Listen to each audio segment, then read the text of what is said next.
इस वीडियो में आप अकबर और बीरबल की दो कहानियां सुनेंगे। पहली कहानी, आपका नौकर हूँ। जब कभी दरबार में अकबर और बीरबल अकेले होते थे तो किसी न किसी बात पर बहस अवश्य छिड़ जाती थी। एक दिन बादशाह अकबर बैंगन की सब्जी की खूब तारीफ कर रहे थे। बीरबल भी बादशाह की हाँ में हाँ मिला रहे थे। इतना ही नहीं, वह अपनी तरफ से भी दो चार बातें बैंगन की तारीफ में कह देते थे। अचानक एक दिन बैंगन की सब्जी खाकर बादशाह के पेट में दर्द उठा तो वे बैंगन की बुराई करने लगे। बीरबल भी बैंगन को बुरा भला कहने लगे। आप ठीक कहते हैं, बैंगन बेकार सब्जी है।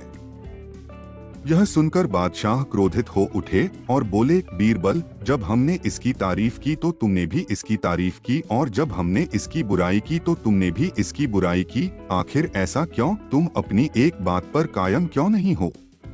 बीरबल ने नरम लहजे में कहा, इसलिए कि मैं बैंगन का नहीं, आपका नौकर हूँ। दूसरी कहानी, चतुर दर्जी। एक बार अकबर बहुत उत्साहित होकर बोले, कोई भी उन्हें मूर्ख नहीं बना सकता। बीरबल ने जवाब दिया कि वह एक ऐसे दर्जी को जानता है जो किसी की भी नाक के नीचे से कुछ भी चुरा सकता है। अकबर ने बीरबल को इस बात को पूरा करने की चुनौती दी। दर्जी को महारानी का ब्लाउज सिलने के लिए बुलाया गया। उसे एक मलमल का कपड़ा दिया गया और कहा गया, तुम्हें कोई चालाकी करने की जरूरत नहीं, क्योंकि यहाँ से निकलने से पहले तुम्हारी तलाशी ली जाएगी। कमरे के बाहर एक सैनिक को तैनात कर दिया गया ताकि दर्जी अपने साथ कुछ न ले जा सके। कुछ समय बाद दर्जी का पुत्र आया, लेकिन उसे मिलने नहीं दिया गया। बाहर खड़े होकर उसने दर्जी को कहा कि उसकी पत्नी घर पर खाने के लिए बुला रही है। दर्जी ने कहा, तुम चले जाओ, मैंने अभी अपना काम खत्म नहीं किया। लेकिन उसका पुत्र बाहर खड़ा होकर उसे घर आने के लिए कहता रहा। दर्जी परेशान होकर उस पर चिल्लाया और अपना जूता उस पर फेंका। लड़का जूता उठाकर घर की तरफ भागा। जब दर्जी का काम खत्म हो गया तो उसकी तलाशी लेकर उसे जाने दिया।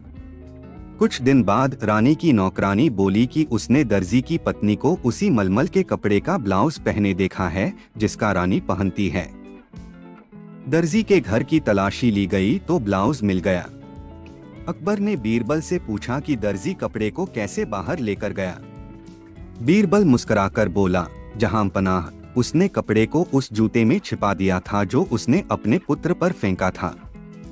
शिक्षा, जब किसी के पास प्रेरणा हो तो उसकी मानवीय प्रतिभा की कोई कमी नहीं होती।